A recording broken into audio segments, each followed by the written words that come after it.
Bonjour et bienvenue dans ce nouveau numéro de Je me lie contre le cancer. Aujourd'hui, nous allons parler de dépistage et de prévention au sein de la Ligue contre le cancer en Seine-Maritime.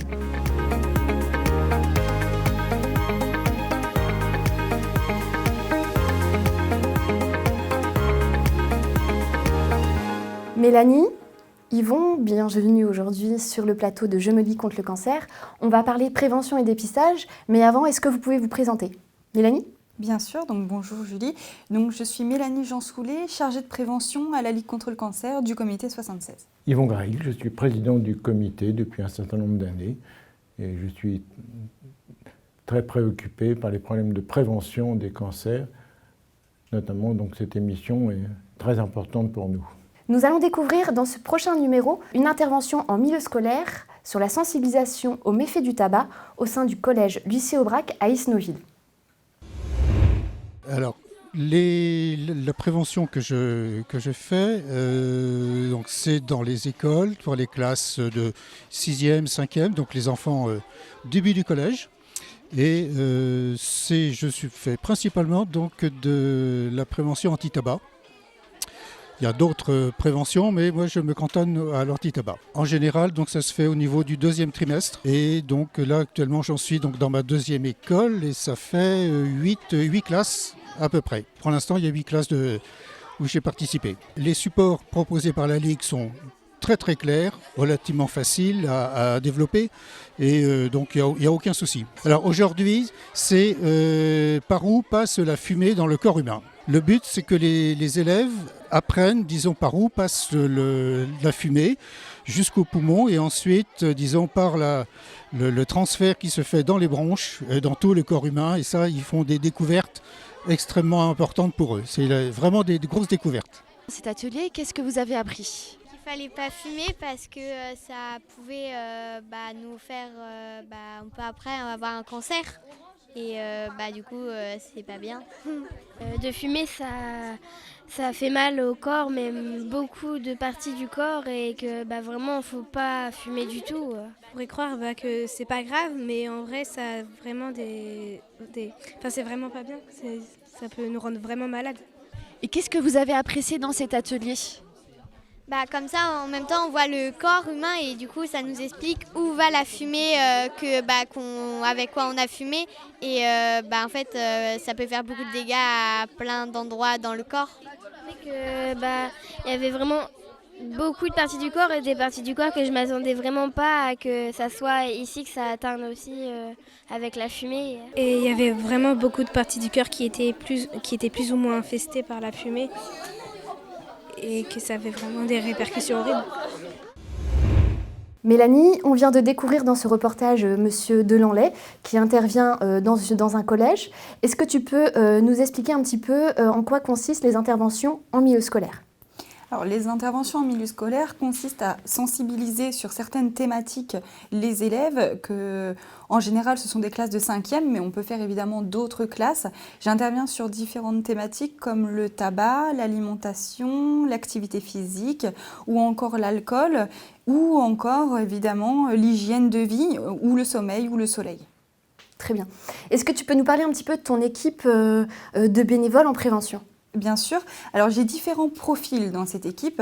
J'ai en majorité, je dirais, des jeunes retraités qui viennent sur leur temps libre nous aider. Donc, j'en ai 2 jeunes retraités.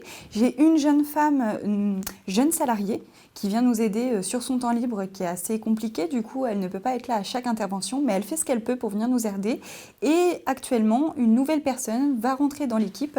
Donc, c'est une ancienne salariée de la Ligue, donc qui connaît très bien les thématiques de prévention et donc qui va pouvoir nous aider grandement.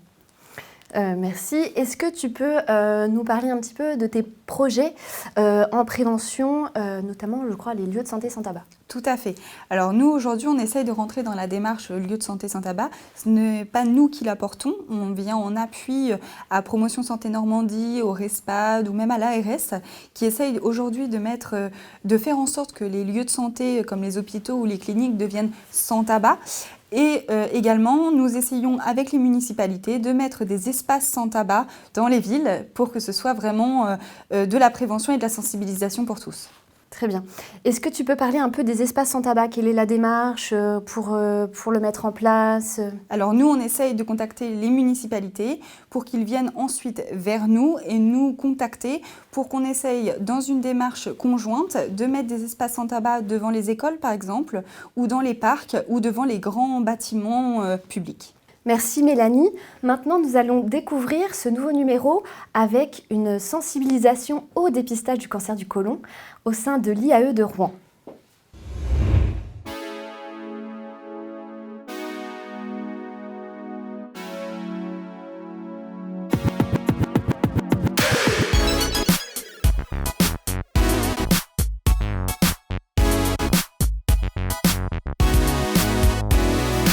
Bonjour, je m'appelle Jean-Philippe, je suis prof ici à la faculté de Rouen de droit. C'est vrai qu'au début ça m'a fait un petit peu drôle de tenter l'expérience de cette réalité virtuelle sur le cancer du côlon, mais le film est vraiment très bien fait et on comprend l'intérêt de faire ce dépistage parce qu'on en entend parler sans vraiment comprendre autour de soi et là au moins on a quelques premières réponses à nos questions. La première fois où j'ai entendu parler de dépistage du cancer colorectal, c'est par mes parents et moi à l'époque je ne savais pas ce que c'était et j'ai vu l'enveloppe chez eux, je leur ai demandé, ils m'ont expliqué et c'est par ce biais-là que la première fois j'ai entendu parler de ce type de cancer pour lesquels il existe un dépistage et dépistage qui est important parce que si on le prend tôt, ça se soigne.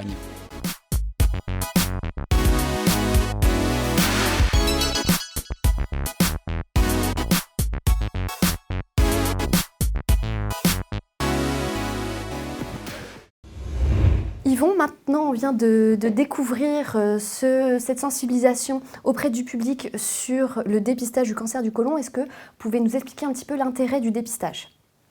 Alors, le dépistage en général, c'est pour essayer de découvrir la maladie ou une lésion précancéreuse avant qu'elle se développe. Donc actuellement, il y a des campagnes officielles de dépistage pour le côlon, vous venez d'en parler, et nous sensibilisons la population avec ce système en 3D de colovisio. Donc ce dépistage, c'est pour toutes les hommes et les femmes de 50 à 74 ans. En dehors du côlon, il y a toujours cette campagne sur le dépistage du cancer du sein pour les femmes de 50 à 74 ans. Et je me rappelle que Octobre Rose est là aussi pour sensibiliser, et vous avez entendu parler de nous au moment d'Octobre Rose. Bien sûr. Et maintenant, doit se mettre en place, mais depuis un certain nombre de mois, nous attendons le dépistage du cancer du col utérin, sur la même population à peu près de femmes, avec en plus une consultation pour les jeunes femmes pour définir leur risque éventuel. Alors, en dehors du dépistage, il y a aussi possibilité pour le col de faire de la prévention. Et la prévention, c'est donc la vaccination. En Seine-Maritime, nous faisons une campagne actuellement avec la Caisse d'assurance maladie et d'autres partenaires pour la vaccination gratuite à partir de 11 ans, pour toutes les filles pour l'instant, mais je pense que les garçons vont bientôt pouvoir se joindre à cette campagne si on croit les recommandations de la Haute Autorité de Santé. Très bien. Où est-ce qu'on peut retrouver cette grande campagne? Je crois que c'est diffusé par l'INCa. On peut retrouver sur l'INCa. Sur le site de l'INCa ou sur le site de la Ligue. Qui relaie les campagnes de prévention. Nous allons avoir une action beaucoup plus rapprochée au moment des municipales, car nous souhaitons sensibiliser tous les candidats à une campagne qui va s'appeler « Pour une ville mobilisée contre les cancers » ou vers les jeunes, sensibiliser contre le tabagisme, contre l'alcoolisme et pour une meilleure nutrition. Donc je pense que nous aurons l'occasion d'en reparler au moment des municipales. Merci à tous les deux d'avoir participé à ce plateau. Nous, on se donne rendez-vous le mois prochain pour parler de l'activité physique adaptée et du sport santé. Et surtout, n'oubliez pas d'adhérer à la Ligue. Au revoir.